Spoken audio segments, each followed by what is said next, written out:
Amém. Vocês podem sentar. Pensei na igreja que é luz. A última vez que a gente começou uma série parecida com essa, e hoje é uma mensagem solo, a gente entrou na pandemia. Vocês acreditam nisso, gente? Logo em seguida entramos. Então essa igreja que é luz, ela passou pela prova de fogo logo em seguida. Mas eu gostaria de conversar com vocês a respeito do Evangelho de Mateus, em que cita o texto de que você é a luz do mundo, de que nós somos a luz do mundo. E no Evangelho de Mateus, no capítulo 5, de versículo 14 a 16, Jesus fala, como parte do seu sermão do monte, vocês são a luz do mundo. É impossível esconder uma cidade construída no alto de um monte. Não faz sentido acender uma lâmpada e depois colocá-la sobre um cesto. Pelo contrário, ela é colocada num pedestal, de onde ilumina todos que estão na casa.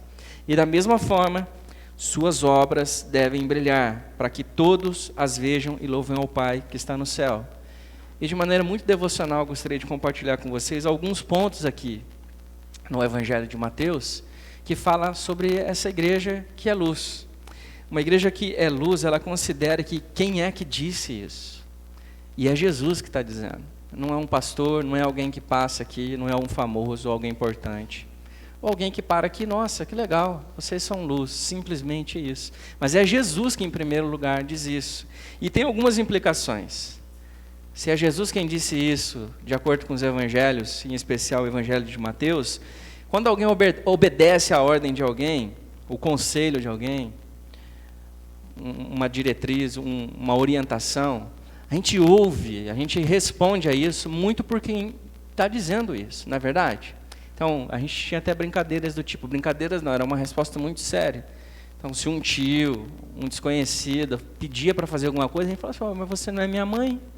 Quem te deu autoridade para você falar como minha mãe? Você não é meu pai? Isso acontece muito entre irmãos, né? Mas você não é minha mãe para você pedir para eu fazer alguma coisa. Então, a autoridade, ela vem muito de quem está dizendo. Então, assim, Jesus diz, você é luz. Você crê nisso? Então, você é luz. É Jesus quem está dizendo. O que é que Jesus representa para você? Podemos afirmar, nós somos luz porque Jesus nos deu autoridade para ser luz. E a gente sabe que isso só é possível porque a nossa vida, a nossa existência, o nosso brilho é porque Jesus está em nós. Hoje a gente não fala muito disso, mas a minha mãe, antes, meus pais, nasci num lar cristão, um contexto já de muito tempo, de igreja, tradicional e tudo, mas ela falava sobre o brilho, você reconhecia um cristão pelo brilho. Eu não sei exatamente que brilho era esse, mas era muito interessante ouvir os meus pais falarem isso. Mas o fato é que o nosso brilho, obviamente, a nossa luz é conhecida através das nossas obras, com a finalidade de glorificar a Deus. Uma igreja que é luz é uma igreja que tem consciência da sua natureza. Um cristão que é luz é alguém que tem consciência da sua natureza. Então, as suas obras correspondem à sua natureza. Faz sentido para você? Então, aquilo que eu faço, a vida que eu vivo, aquilo que eu acredito, ela corresponde àquilo que Jesus disse que eu sou. Então, se a minha natureza é essa, então eu ando e caminho nessa direção. Assim como uma cidade que está sobre um monte não pode deixar de ser vista, porque é o que ela é a sua condição, é a sua natureza, assim também é a igreja. Então, a igreja ela tem características muito específicas, e Jesus usando aqui a metáfora da luz, que se você é uma igreja, você não pode ser outra coisa. Se você é uma comunidade de gente que é luz, então vocês são luz como uma cidade que é construída sobre um monte. Algo que pode ser visto de longe, algo que serve de referência, porque lá, poderíamos falar aqui, não especificamente sobre uma igreja construída sobre um monte, mas aqui também sobre um farol, sermos um farol. O farol, ele é visto de longe, ele é uma referência, tanto para quem está no mar como para quem está fora do mar. É um farol famoso. Uma lâmpada ela não pode ser acesa e ela ser guardada numa caixa para que ninguém veja. Faz algum sentido? Quem faz isso é criança.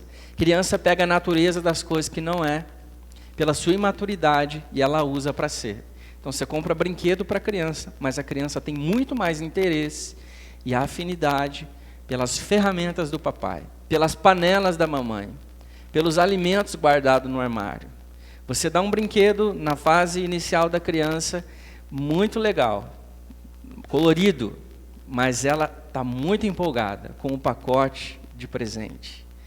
Ela fica muito interessada com o barulho amassado, com a cor, com tudo aquilo ali, e muito menos com o presente. Isso é coisa de criança. Nós que somos luz, nós precisamos entender que a igreja que é para ser luz, que você nasceu para ser luz, não pode ser outra coisa. Que talvez o que falta para a gente ao longo da caminhada é entender que eu preciso amadurecer para chegar a essa compreensão daquilo que eu sou, para considerar a finalidade pela qual eu fui criado, do porquê eu existo. E Jesus primeiro ele afirma para os seus ouvintes: cada um de vocês são luz. Porque a afirmação aqui no versículo 14 é: vocês são luz. Você é luz. Então é muito individual isso, mas Jesus está falando isso para uma multidão de pessoas que acompanhavam o Sermão do Monte. Agora, todos são como uma cidade construída sobre um monte. Ele volta a falar de muita gente. A sua luz deve ser como um pedestal, ele volta depois, que ilumina todos que estão dentro de uma casa.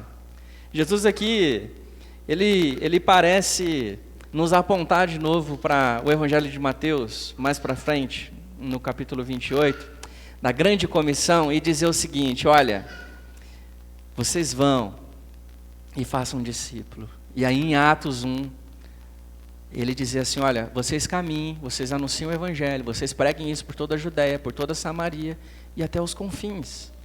Vocês vão, vocês sejam luz, seja luz para a sua casa e seja luz com um monte de gente, como uma cidade construída sobre um monte. Isso diz muito sobre aquilo que nós cremos como igreja. Jesus nos oferece uma condição individual, em grupo, mas também em grande ajuntamento. A verdade que é muito bonito uma igreja que se junta para ser luz. É muito bonito tudo isso que a gente vive aqui. Mas isso aqui se torna muito mais profundo, intenso, grandioso. E aí eu não falo de algo extraordinário, de algo espetacular, de algo grande exatamente. Mas quando cada um vive essa dimensão da individualidade, da espiritualidade, da vida particular, daquilo que acontece no quarto da tua casa, quando você está sozinho, quando você está em comunhão com Deus, quando você está conhecendo ao Senhor, através da sua reflexão, através da sua vida de oração, e dessa forma as suas obras, as suas boas obras brilham e devem brilhar para que todos vejam e o nome do Pai seja louvado e seja glorificado. É isso. A igreja que é luz, ela aponta nessa direção. Nós cremos como comunidade de fé, que começa em Jesus e termina em Jesus. Termina em Jesus. Vocês são luz porque eu que estou dizendo, mas o final disso aqui também. Não é tudo aquilo que acontece, esse brilho não é de vocês, mas é com a finalidade de louvar ao Senhor, de glorificar a Deus. E eu gostaria de falar um pouco sobre, então, o que é o farol, à luz dessa reflexão do Evangelho de Mateus. Tim Keller, ele faz parte de uma das nossas referências aqui, bibliográficas, sobre a compreensão que nós temos de igreja, que nos ajuda a compreender o Evangelho de forma prática na igreja no dia a dia. E você pode pesquisar sobre esse autor, é um que eu posso indicar a vocês. Mas um dos livros que abençoou muito a nossa caminhada aqui e tem abençoado é o livro Igreja Centrada.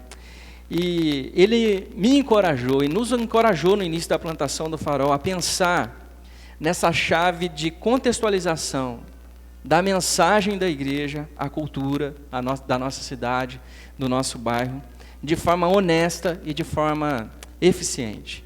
O nosso desafio era anunciar o Evangelho fiel nessa cultura, para esse momento da história, aqui e agora, para o Evangelho, para a mensagem que tem implicações hoje, para esse povo, para essas pessoas.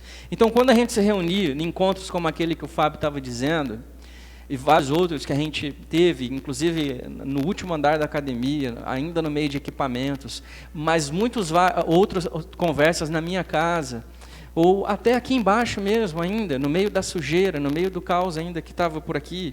Mas perguntas muito simples, e vocês vão entender aonde eu quero chegar. Aonde é que nós estamos? Aonde é que nós estamos? Qual é a nossa localização? A gente está falando de geografia. Como é a nossa vizinhança? Quem são os nossos vizinhos? Como é a cultura da nossa cidade, do nosso bairro? Como nós podemos estabelecer uma conexão com ela e, ao mesmo tempo, desafiá-la na nossa comunidade? Como a gente pode fazer isso? Como a cultura local ela afeta o nosso ministério, a nossa maneira de ser, de pregar o evangelho, o horário dos nossos encontros e tantas outras desdobramentos. Até que ponto e de que maneira os cristãos da nossa comunidade devem se envolver na vida da cidade? Engajamento cultural, mandato cultural. Como defenderemos a verdade do cristianismo diante da nossa cultura específica? E quando a gente faz essas perguntas, que tipo de igreja nós seremos para essas pessoas que nós iremos alcançar? Quais são as perguntas que as pessoas estão fazendo e as respostas de Deus a essas perguntas que as pessoas estão fazendo? A gente alcança as pessoas que nós temos alcançado. É claro que assim, nós gostaríamos de fazer muita coisa. Nós gostaríamos de não fazer algumas coisas que a gente faz. Isso é verdade. Até a parede a gente pode mudar.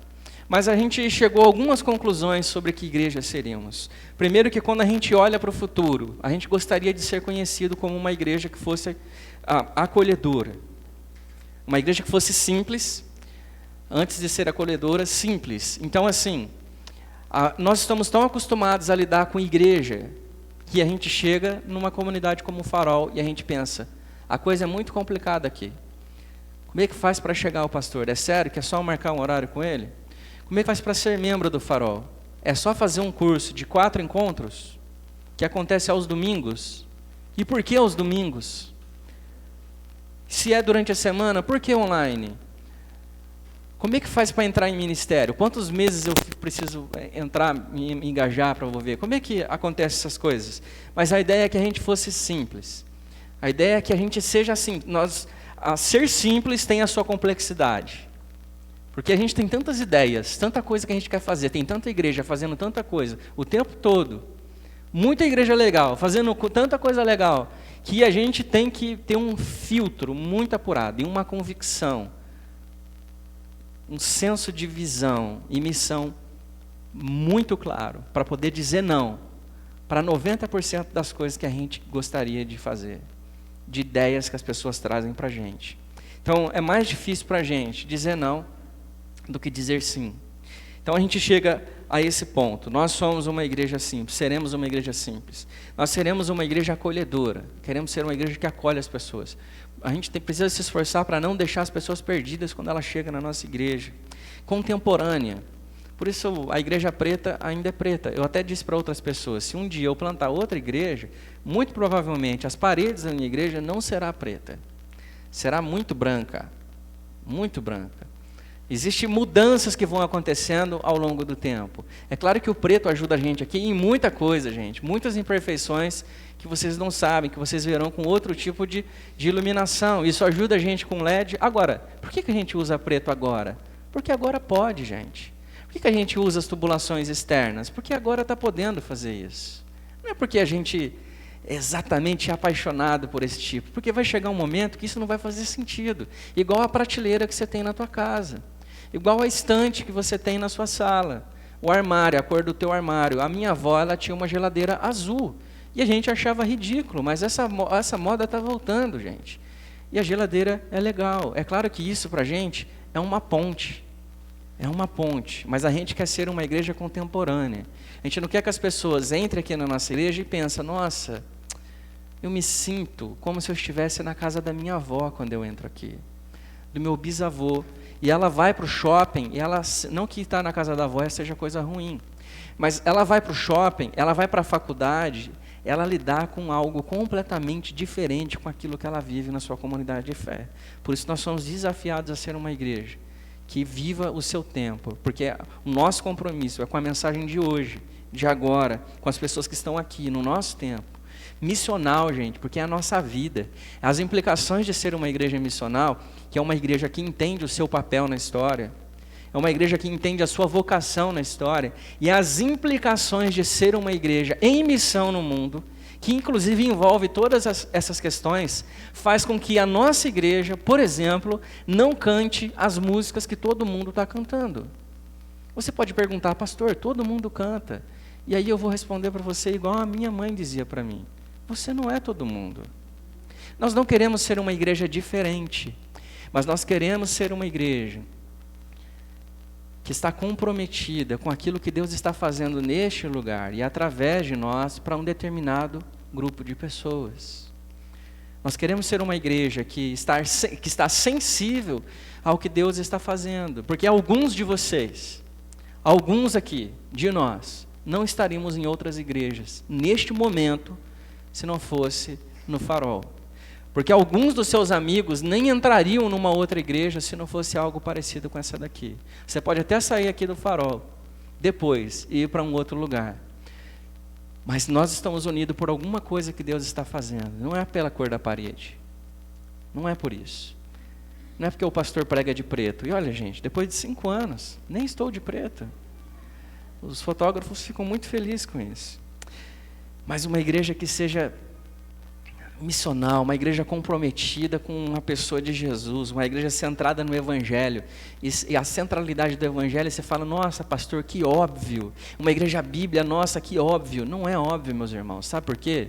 Se fosse óbvio, as pessoas não estariam por aí, em nome da Bíblia, dizendo que você tem que ser como José, dizendo que você tem que ser como Davi, dizendo que você tem que ser como Abraão, usando personagens da Bíblia, inclusive dizendo, no meio desses montes de referências de personagens, que você tem que ser como Jesus.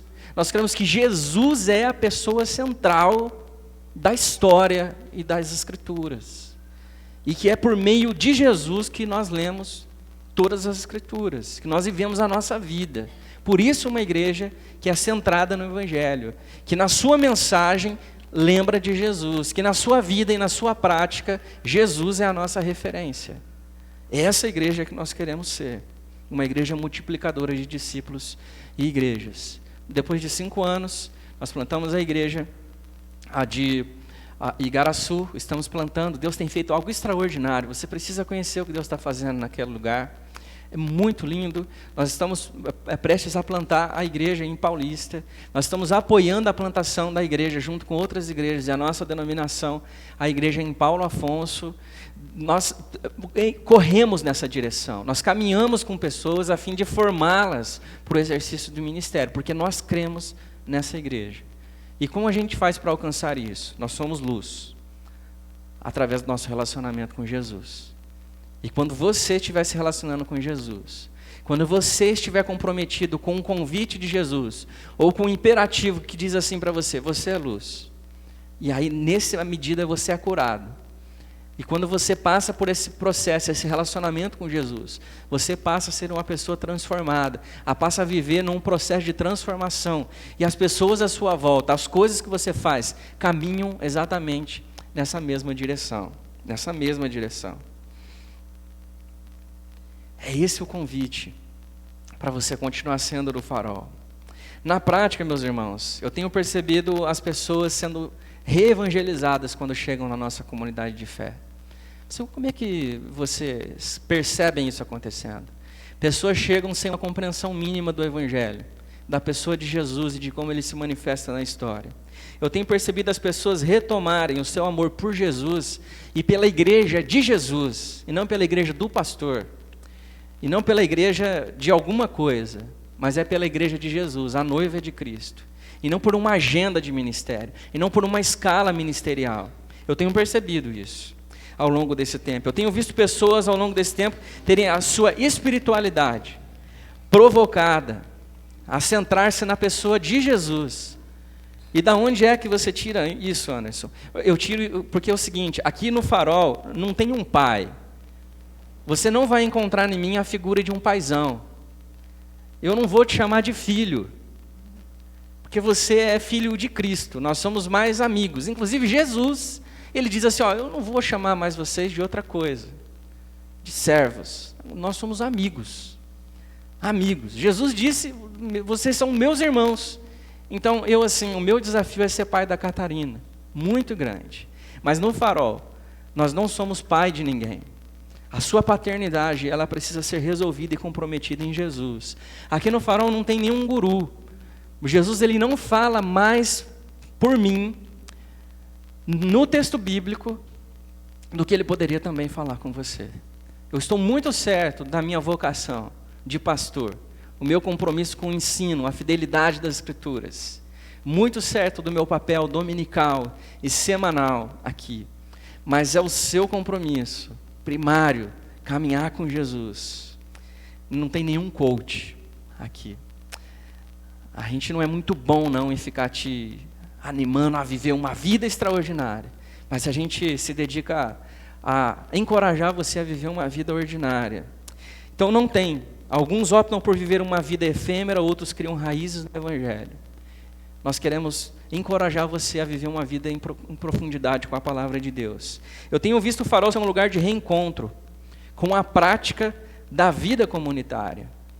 Da vida comunitária. E aí eu quero dizer para vocês que não necessariamente isso tem a ver com vir aqui, em estar aqui, mas é de se provocar a estar durante a semana uns com os outros, como o Rinaldo e a Solange estavam contando aqui. Você sabe como é a sua rotina durante a semana. Trabalho, os filhos, a escola, a faculdade. Estar com alguém num grupo durante a semana precisa de ser muito intencional. Você precisa querer. Se você não quiser, a coisa não vai dar muito certo. Então eu vejo gente desejando estar com os irmãos ao invés de ficar submisso a uma agenda cheia de programas, de cursos, para promover o que cada um deveria estar promovendo a partir da sua individualidade e não das multidões. É o que eu estou querendo dizer com isso. É você vivendo comunidade, você vivendo igreja. Não porque a igreja tem um programa para você fazer isso, mas porque você quer estar com seus irmãos. Porque você convida o seu irmão para a mesa. Porque você aceita os convites para estar à mesa, e não outra coisa. Então, se você tem dúvidas sobre o que é o Farol, sobre o que é essa igreja, e de como o Evangelho de Mateus se implica sobre a nossa comunidade de fé, essa é uma reflexão. Essa é uma reflexão. Eu tenho visto o Farol ser uma igreja intencionalmente acolhedora, que procura receber as pessoas apesar dos seus desafios. Se esforça para ser uma igreja de Jesus, a comunidade de gente imperfeita, gente, mas que reconhece que é alcançada pela graça, e que é uma comunidade de gente que percebe o problema um dos outros, porque é isso que acontece numa igreja, por exemplo, que nós chamamos aqui de casa. Porque essa igreja onde a gente não sabe do problema das pessoas, onde a gente não tem atrito com as pessoas, eu custo a entender que isso é uma igreja. Eu custo a entender que nós chegamos a algum nível de maturidade que faça a gente ser chamado de comunidade de discípulo.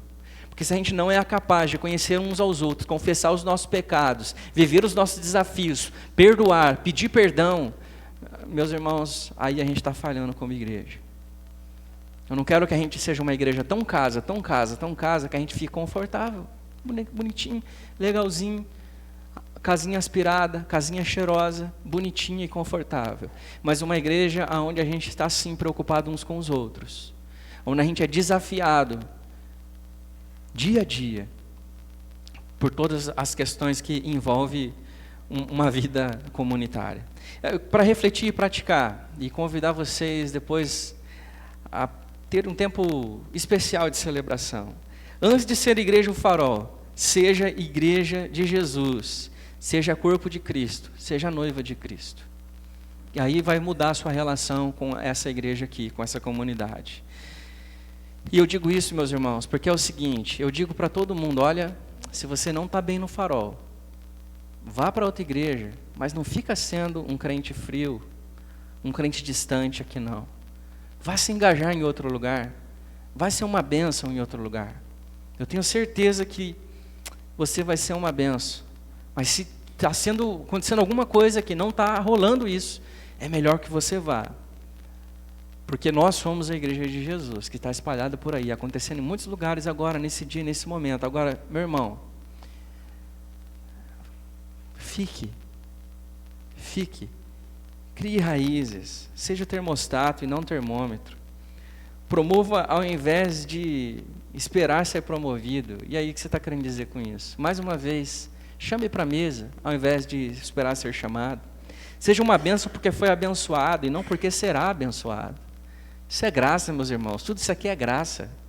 Ninguém está fazendo isso aqui para merecer alguma coisa. Inclusive, nós chamamos isso de culto. Nós nos reunimos para cultuar a Deus. Como você planeja estar nos próximos 5 anos como igreja? Em quantas igrejas você terá passado nos próximos 5 anos? Qual será o seu nível de profundidade relacional nos próximos 5 anos? Aonde é que você estará? Qual será a próxima igreja? Ou você vai criar raízes? Raízes. E por último, reafirmando, Jesus disse, você é a luz do mundo. Portanto, seja luz, no nome de Jesus. Amém? Eu posso orar com vocês?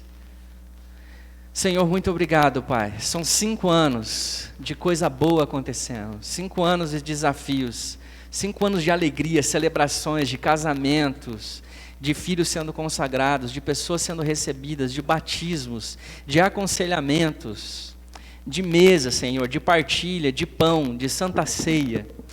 São 5 anos, Senhor, de lágrimas e dificuldades e problemas, falta de recursos.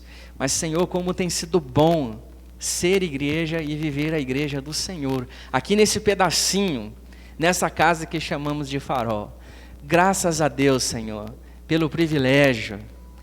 Muito obrigado pelo convite, Pai, de caminharmos com o Senhor, de sermos valentes nessa caminhada que o Senhor propôs a cada um de nós. Como o Senhor é bom, e o Senhor é bom o tempo todo, apesar das circunstâncias. Muito obrigado, Jesus. É uma alegria para nós. Amém. Vamos cantar o refrão dessa música, Ser Valente? Ouço a voz do alto.